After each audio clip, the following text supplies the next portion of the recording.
Okay, today we're going to look at the first of the poems by Robert Burns. And Robert Burns, obviously, I don't really need to introduce him too much, especially if you're from Scotland. Robert Burns is, one of the most influential people in Scottish writing, Scottish literature. Um, long considered the national poet of Scotland. Even long after his time, he's always been celebrated as the leading sort of poetic, artistic, literary figure in Scotland. And so obviously we're gonna look at his poetry, and I'm gonna do my best to try and um explain it as best as well as I can. And excuse me, some of the words obviously, or maybe many of the words, are written in like classic Scots, I guess you would call it. And so, even to some of you, or maybe many of you, modern people, modern Scottish people, you might not pick up or understand the words. So I'm gonna try and do my best to, yeah, like translate kind of what they mean. Um, and the first poem that we're gonna look at today is gonna be Red Rose by Robert Burns. Okay, so the first poem is going to be Red Rose, and it's obviously a love poem. And okay, let's begin. Okay, excuse me. Okay, so the poem is sort of, it's a poem, but it's like in a sense a poem which is in a way meant to be sung. You can think about it, it's like a lyrical type of poem. It's a poem which is meant to be um not so much read, but more so like said out loud. And if you think about poetry in the classic sense, poetry in the classic sense was not read in terms of like, I don't know what's going on with my camera here, but alright, don't panic. But poetry in the classic sense was not read in terms of like reading it in a book, because you need to remember for a long time books didn't exist. And for most people, they didn't have books, right? So even like Greek poetry or poetry after that, for a long time, don't forget that people only had access to books when the printing press in like the 1500s or 1600s, whenever it was, started to produce books.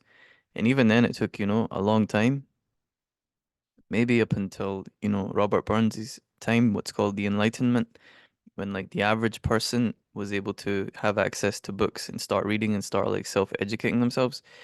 For a long time, you need to remember that books and access to information, written down information was sort of uh, it was kind of privileged information, especially if you think about it in terms of English, the English language.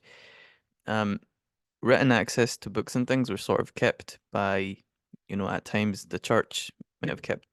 For example, for a long time, the Bible wasn't translated into English for a very long time. And so the average person had to rely on their preacher, on their religious leader to tell them what their faith was saying, what the Holy Book said. Um, anyway, that's not the point of this, obviously, this lecture, but it's just to give you an idea that poetry for a long time has been spoken or sung, and that's probably where we get obviously music in terms of like songs and making songs. It's probably where that comes from. Okay, so anyway, this fits into that. Okay, so the poem begins, "Oh, my love's like a red rose that's newly sprung in June. Oh, my love's like the melody that's sweetly played in tune." So you can hear it's almost like a song. It's like songy. It's like lyrical the way it sounds. Okay, so to begin with, obviously the poem is a romantic love poem, and it's a poem which is dedicated to his uh, uh his lover, I guess you could say, the person that he is in this moment in love with, excuse me, or he is romancing at this point. Um, who it is, I'm not exactly sure.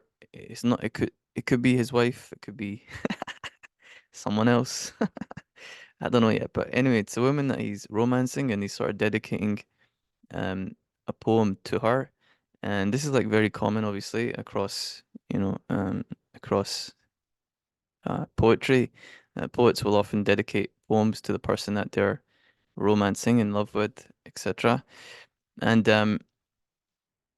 what we're gonna talk about first of all is the idea of it's a very classic idea, the idea of women being associated or being compared to a rose, as in a rose being the metaphor which is used to describe women. I was trying to think, excuse me, why is this such a classic metaphor? Like across across literature, you know, anything from you look at anything from, for example, Disney films like Sleeping Beauty when she has a rose in a glass case, or is that Beauty and the Beast? I get confused. Yeah, one of the Disney films, I forget which one. They have a rose in a glass case. Okay, that's one. Uh, the classic Valentine's gift. The prince brings the the damsel in distress or the princess, whatever. He brings her a rose. For the longest time, people have been comparing women to roses, and then I was trying to think, why is that? What's the connection? Because it's not like it's an obvious thing that you would compare a woman to a rose. So what's the connection? So so far as I can see, there are sort of three kind of main ways that you can think about the connection between women and roses in terms of, you know, using a rose as a metaphor for a woman. Obviously, there's probably many more, but just in terms of like basic ones. So in this case, obviously, also it's a simile. It's not a metaphor because he uses like before it, but that's just a little technical thing. The main thing is that it's a comparison. Okay, so he says, "My love's like a red, red rose." So it's not just a rose, but a red rose.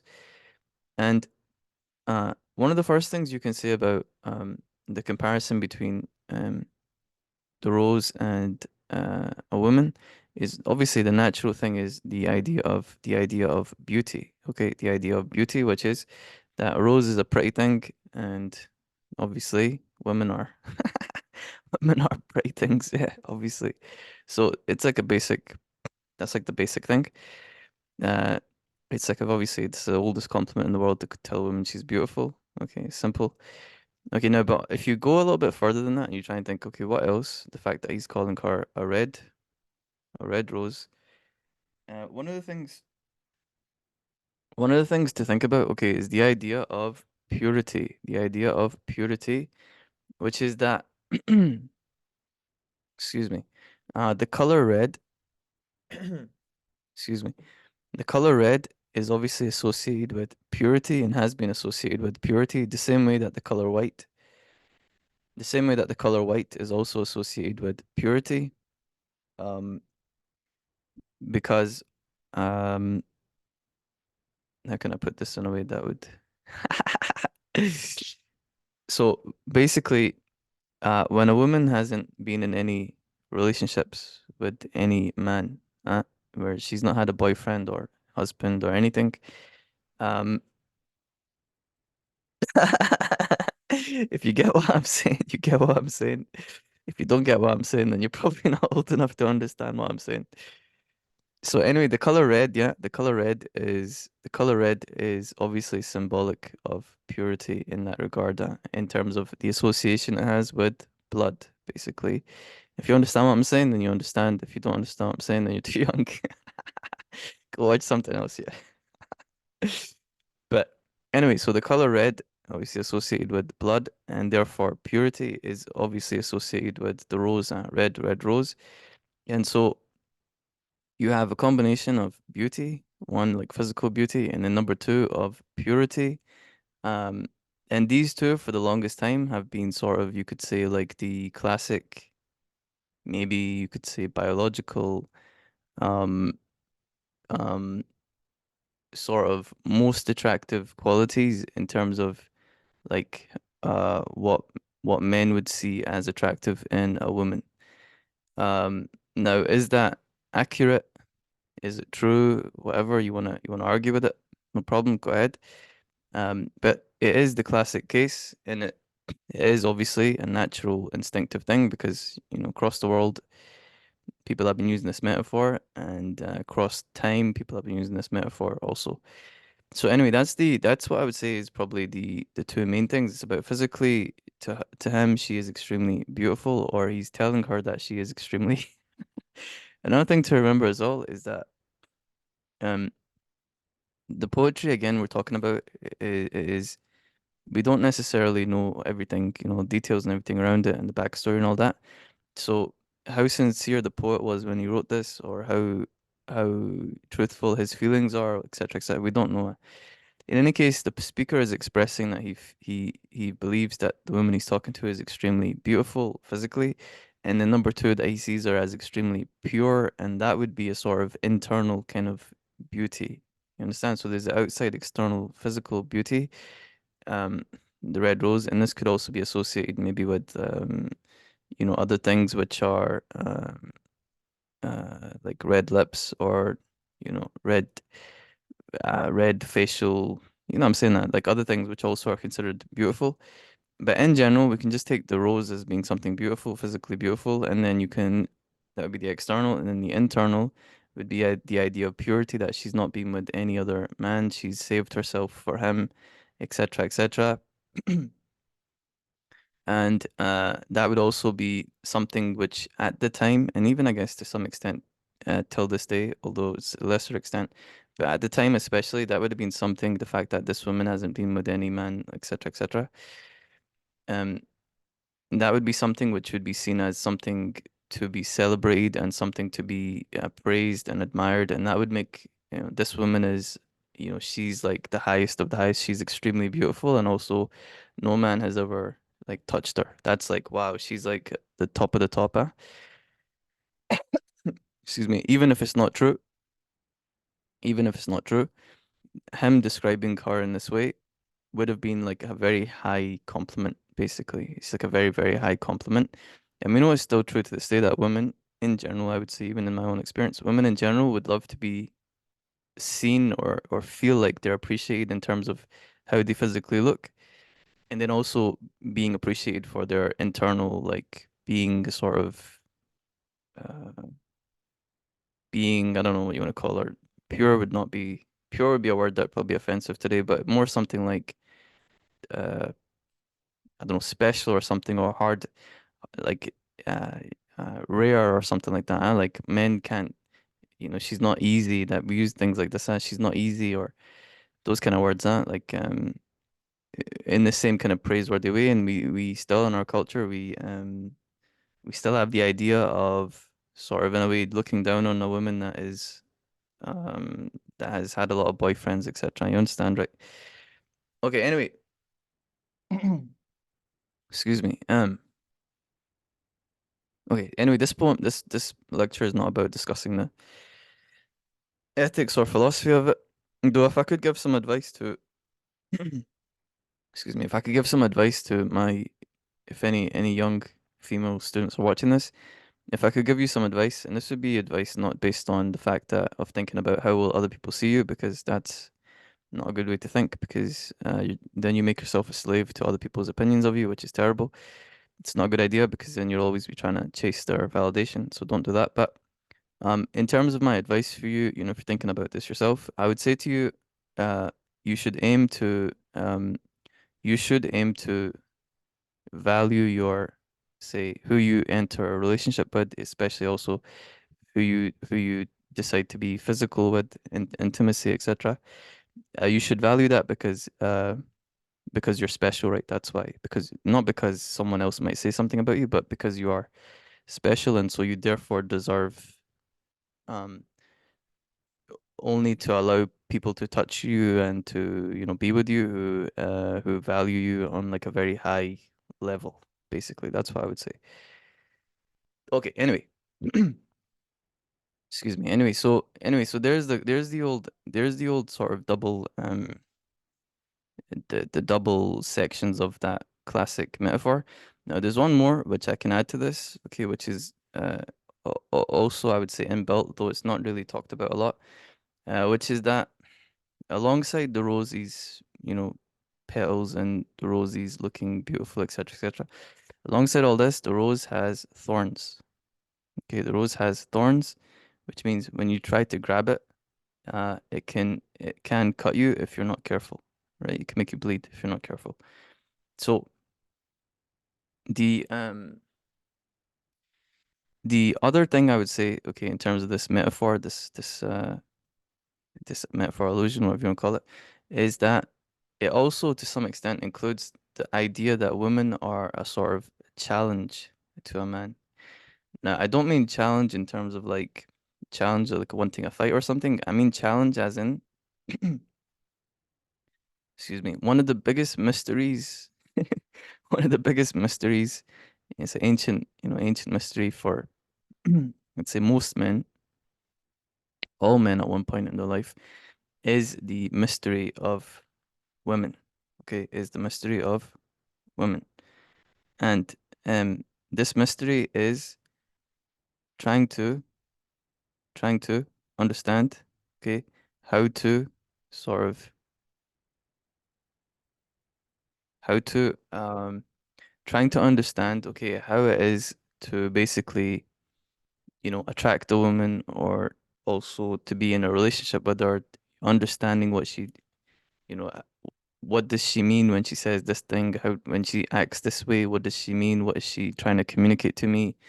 Like I'd say most guys probably, all guys definitely at some point are completely lost and, fail this challenge many times and get their heart broken and get like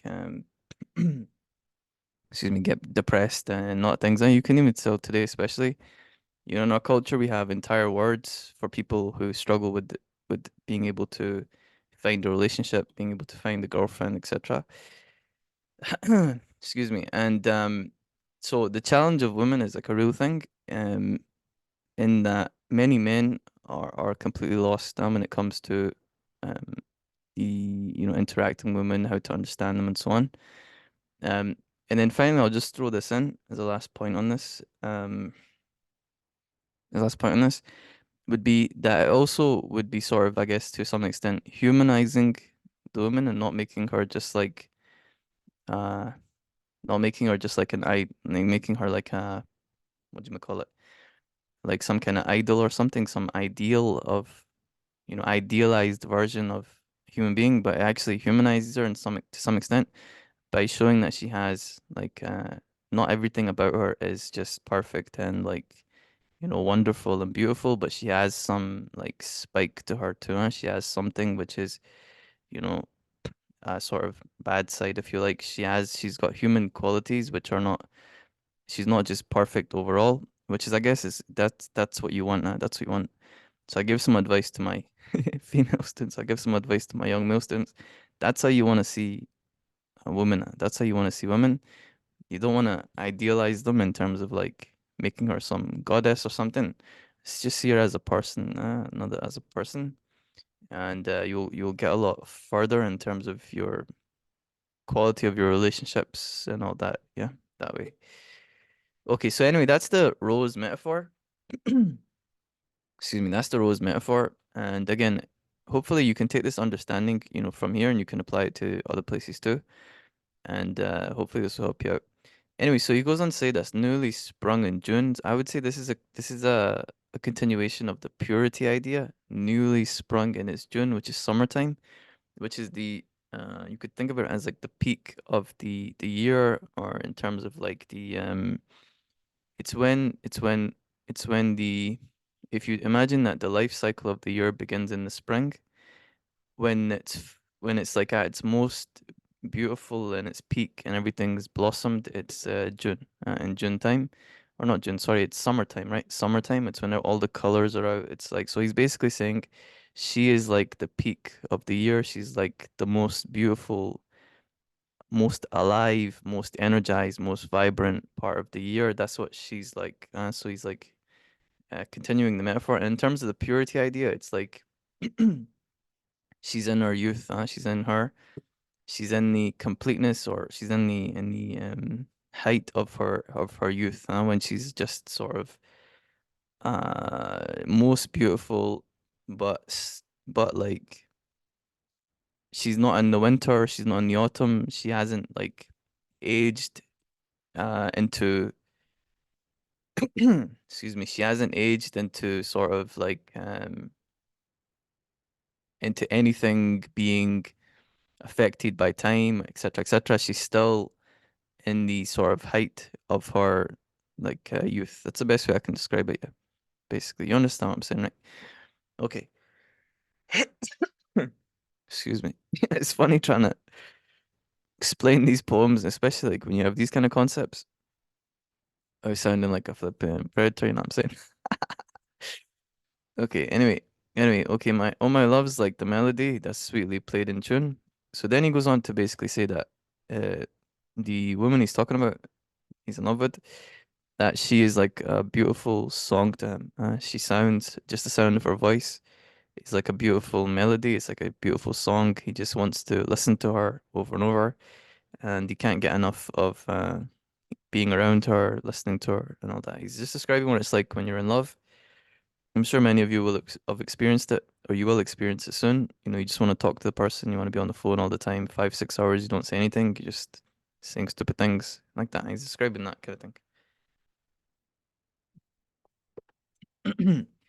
Okay, he goes on to say, excuse me, as fair as thou, as fair as you are, as beautiful as you are, my bonny lass, my beautiful or happy, my happy girl, um, so deep in love am I. So basically, I'm in love with you to the extent, okay, I don't, how can I describe this to you?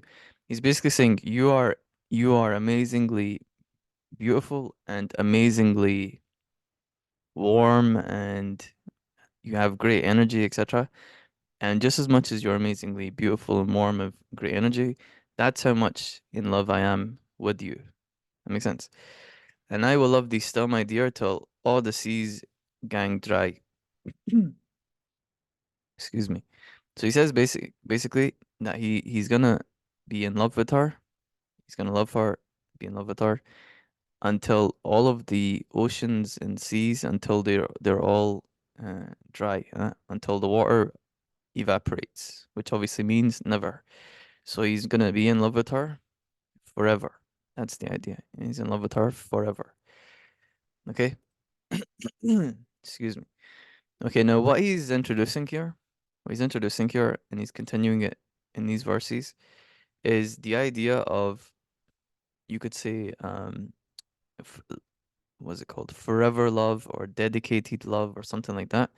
He's basically introducing the idea, and this is again a classic idea, that poets have used again for, centuries probably. The idea of dedicating your poem to a woman and saying that your love for her will live forever through the poem. And what I'm going to show you after this, when I finish explaining this, is um, this poem is extremely similar to what Shakespeare did in his sonnets. I have two that I won't detail them, but I just want to make a point with them and show you what he did in terms of showing that excuse me, his love will go on forever, and also that through his poetry, the person he's talking to will also live forever because he loves them so much that he's gonna keep them alive through his poetry, and his love will also live forever through the poetry to the person. Okay, so he goes on to say, "Till all the seas gang dry, my dear, and the rocks melt away the sun." So until the oceans and water goes dry, evaporates, my dear, obviously, and the rocks melt with the sun, until like all of the mountains and stones and everything, they disappear, they melt. Excuse me, with the sun, which obviously again is not gonna happen. It's not gonna happen. I will love, so it means forever again, forever, forever. I will love thee still, my dear, while the sands of life shall run. So life and the universe and everything can keep on going as long as the universe is around, and the oceans are here and everything. That's how long he's gonna love her for us. Again, just more sort of romantic type stuff. Okay, and fare thee well, my only love, fare thee well a while. I will come again, my love, though it were 10,000 mile. So fare thee well, basically saying goodbye, goodbye for a while, goodbye, my only love. So this is kind of funny. If you know anything about Robert Burns, the bro was a bit of a player, yeah. So I'm not hating yet. Let the man rest in peace. But so maybe he was. Let me play defense for him. So maybe when he wrote the poem, this is the only girl that he was talking to. It's the only one that he was talking to at the point when he wrote the poem, and so it was his only love. But again, we don't know, right? That's the point. We don't actually know. And maybe he wasn't. Another interesting thing is maybe he wasn't really talking to anyone in particular, but he was just sort of um inspired at a moment, and then he wrote this poem as a result of like thinking about memories he has with some woman, and he produced this poem. I don't actually know yet. We don't actually know.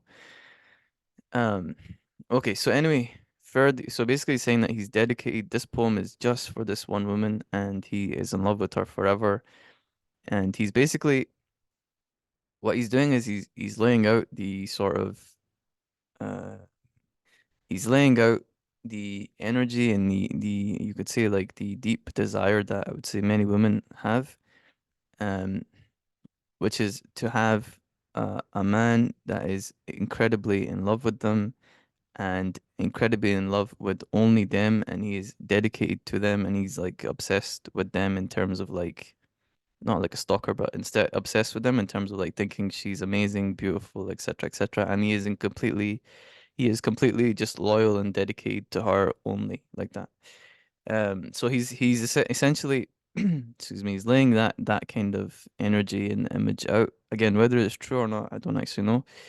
Um, but that's what he's doing, and that's the point. He's being extremely romantic. Yeah, he's been like Romeo, which is probably where we get the word romantic. He's being like Romeo for Juliet. Yeah, he's given her the Juliet experience. Okay. So and fare thee well a while. So he's leaving at this point. Yeah, I don't know where he's going, but he's leaving the woman he's talking to for a while. He's about to finish off his poem. And I will come again, my love. But he's saying, don't worry because, I'm gone for a minute, but I'm gonna come back. Though it were 10,000 mile. Even if it was 10,000 miles between us, I'll find my way back to you. Yeah, which is, and you can hear the words that I just said in many different songs. Yeah, like there's a Motown song which is like Ain't No Mountain High Enough, etc., etc. I'll find my way back to you, or that will stop me from getting to you. And then there's also a very famous Scottish song, I would walk 10,000 miles, etc., etc. They probably got it from here. Yeah, a lot of these songs probably, were influenced to some extent. Maybe not directly from this poem, but at least from maybe this was written in the 1700s, remember? So other poets, other people picking up on this, and then other people being influenced from them, being influenced from them. Eventually, it traces through the culture, um, and then it would get to the singers, or the songwriters. Okay, so anyway, the poem, okay, is essentially one. The poem is one, okay, which in terms of its themes, it's about undying love, or you could say eternal love, and it's sort of like a pure romance poem. And what that means basically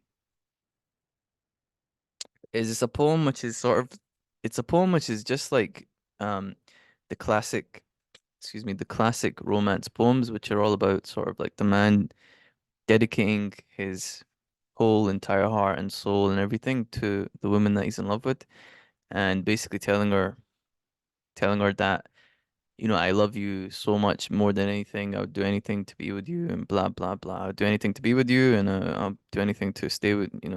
I'll get back to you if there's anything that tries to get in my way. I'll overcome it and I'll find my way back to you and I'll be with you forever. Yeah, the classic love story, Romeo stuff. And then undying love is just sort of like doing that, but forever, yeah, forever. Even after we're gone, I'll still love you. It's like pure romance. Yeah, that's the idea, pure romance. Okay, now in terms of what this connects to, okay, like I was talking before, what this connects to is classic love poetry. And again, there's so many. examples of these. You know, love is one of the main themes that runs throughout poetry. Maybe even the most popular theme, I would say, is probably love. Um, and so it's extremely, this is just obviously connected to, you know, that big, you know, that canon, that collection, ancient collection of love poetry. But also it's connected, excuse me, also is connected to Shakespeare's sonnets. One of which is extremely, you know, well known. It's extremely popular, which is the "Shall I compare thee to a summer's day" sonnet, which is sonnet 18. And in this sonnet, basically, everyone's heard the beginning, "Shall I compare thee to a summer's day, thou art more lovely and temperate," and on and on and on. And now, the end of this poem, excuse me, the end of this poem is what I was talking about in terms of the eternal love idea. Or sorry, someone immortalizing the person they love through poetry, through something they create for them. And you can see it here. So long as men can breathe or eyes can see, so long lives this, meaning the sonnet, the poem. This gives life to thee. So basically saying that even after we're gone, this poem will be a lot. This poem will still be around because people will be talking about it and repeating it.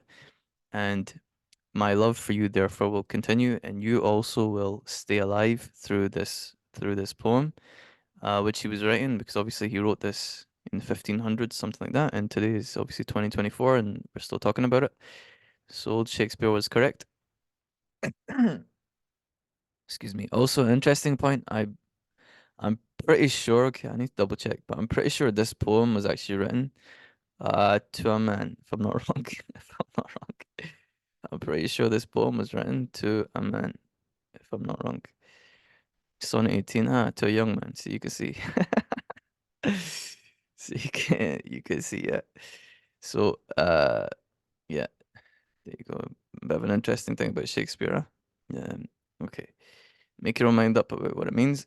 Anyway, there's another one here. Okay, or shall I or I shall live your epitaph to make. Okay. So anyway, this is another poem. There's another poem which basically describes the same idea, or I shall live your epitaph to make, or you survive when in I in earth I'm rotten. So basically saying when I'm gone and I'm rotten, you're gonna stay alive. Your memory death cannot take, although in me each part will be forgotten. So even after I'm gone, death won't take you. Your name, hence immortal life shall have. You're gonna live forever. Though I once gone, to all the world must die. I'm gonna die, which is interesting because Shakespeare obviously lived he'll probably live forever too. People won't stop talking about him. The earth can yield me but a common grave. When you entombed in men's eyes shall lie. Basically saying I'm gonna be in the earth and my body will, you know, be rotting, etc. But you will be in the minds of people, and people will talk about you and think about you. And so you're gonna stay alive. You shall still live. Such virtue has my pen, where breath most breeds, even in the mouths of men. So basically saying that as long as people read my works, read my poetry, you will still be alive yet. And that shows you that I will love you forever yet, because these words are words of love that I have towards you. And so as long as people read my work, your memory will be one which is kept in love, and my love for you will stay alive. Okay, that's the idea. So anyway, that's the poem. Now we're gonna go through the other Burns poems too. We'll go through six of them. So this is one. We'll go through five more. I'm also gonna do Cone Gatherers and the other Scottish text stuff, texts. So excuse me. All right. You can take care for now. Bye bye.